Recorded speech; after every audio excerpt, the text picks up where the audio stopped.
नमस्कार, आप देख रहे हैं 4 PM बिहार और मैं हूं अभिषेक मिश्रा। देखिए, बिहार के मुख्यमंत्री नीतीश कुमार जेडीयू के राष्ट्रीय अध्यक्ष बने और राष्ट्रीय अध्यक्ष बनते ही नीतीश कुमार ने दो ऐसे काम कर दिए जो इंडिया गठबंधन के किसी नेता ने नहीं किया।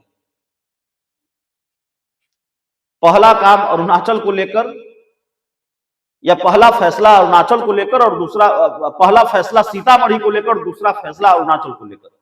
हम सीटों की बात कर रहे हैं। जिस तरह से बिहार के मुख्यमंत्री नीतीश कुमार ने पहले सीतामढ़ी सीट को लेकर ऐलान कर दिया कि वहां से देवेश चंद्र ठाकुर उम्मीदवार होंगे सीतामढ़ी सीट से, और बल्कि उम्मीदवार नहीं होंगे, देवेश चंद्र ठाकुर ने अपनी तैयारी भी शुरू कर दी है, लगातार बैठ के वहां कर रहे हैं। और फिर आने वाले दिनों में जो मुझे जानकारी है 10 जनवरी से शायद वो फिर उस लोकसभा क्षेत्र के कई मतलब सीतामढ़ी लोकसभा क्षेत्र के कई विधानसभा क्षेत्रों में वो बैठ के करने जा रहे हैं।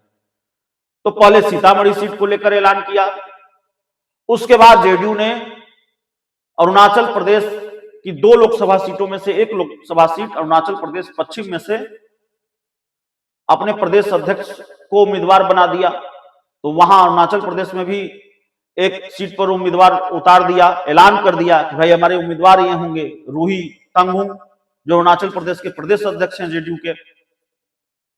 अब सवाल यह है कि 2 ऐलान तो नीतीश कुमार कर चुके हैं बिना सीट शेयरिंग के।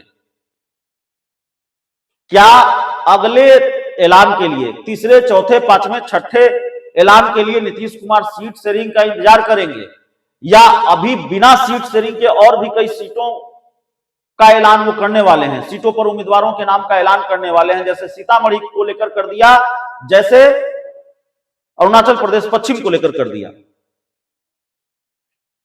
और क्या जमुई सीट को लेकर भी ऐलान करने वाले हैं?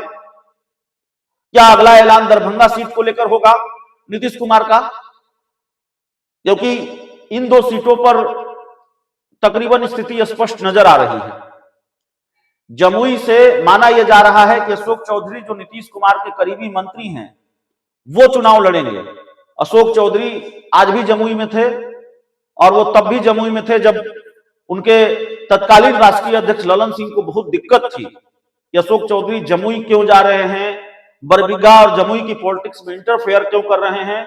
और अशोक चौधरी और ललन सिंह के बीच जो लड़ाई है उसकी कहानी इसी दिक्कत से शुरू होती है। जब मुख्यमंत्री आवास में ललन सिंह ने अशोक चौधरी से पूछ दिया था, सब लोग जानते हैं ये पूरी कहानी, जो बात निकलकर सामने आई। ललन सिंह ने पूछा कि भाई क्यों आप अगर जमुई के प्रभारी मंत्री नहीं हैं तो फिर उस इलाके की पॉलिटिक्स में दखल दे रहे हैं। अशोक चौधरी ने कहा था, हम किसी से पूछ कर नहीं जाएंगे, अपने नेता से पूछ कर जाते हैं। और फिर एक तरह से ललन सिंह को चिढ़ाते हुए अशोक चौधरी फिर बहुत गाजे बाजे के साथ बिल्कुल भोकाल टाइट करके बरबीघा पहुंचे थे। तो अशोक चौधरी आज भी जमुई में थे, और माना यह जा रहा है कि उन्होंने एक बार फिर अपनी तैयारी को रफ्तार दे दी है। लोकसभा का चुनाव वो जमुई से ही लड़ेंगे, ये बात तकरीबन पुख्ता हो चली है। नीतीश कुमार के एक और करीबी मंत्री हैं संजय झा, दरभंगा से उनका चुनाव लड़ना तय माना जा रहा है। नीतीश कुमार की तरफ से भी संजय झा को आश्वासन मिल गया है, ऐसी जानकारी भी निकलकर सामने आती है। तो क्या दरभंगा, जमुई या ऐसी कुछ और सीटों का ऐलान, सीटों के लिए उम्मीदवारों का ऐलान नीतीश कुमार बहुत जल्द करने वाले हैं? अरुणाचल और सीतामढ़ी की तरफ। यह भी अपने आप में बड़ा सवाल है, इंतजार इस बात का रहेगा। और सिर्फ जमुई और मधुबनी का दरभंगा का मामला, माफ कीजिएगा, जमुई और दरभंगा की बात हम इसलिए कर रहे हैं क्योंकि यहां तो तकरीबन तय नजर आ रही है बात। लेकिन और कौन कौन सी सीट का ऐलान करेंगे नीतीश कुमार, किस किस सीट पर उम्मीदवार के नाम का ऐलान करेंगे, यह भी देखना बड़ा दिलचस्प होगा। बहुत बहुत धन्यवाद।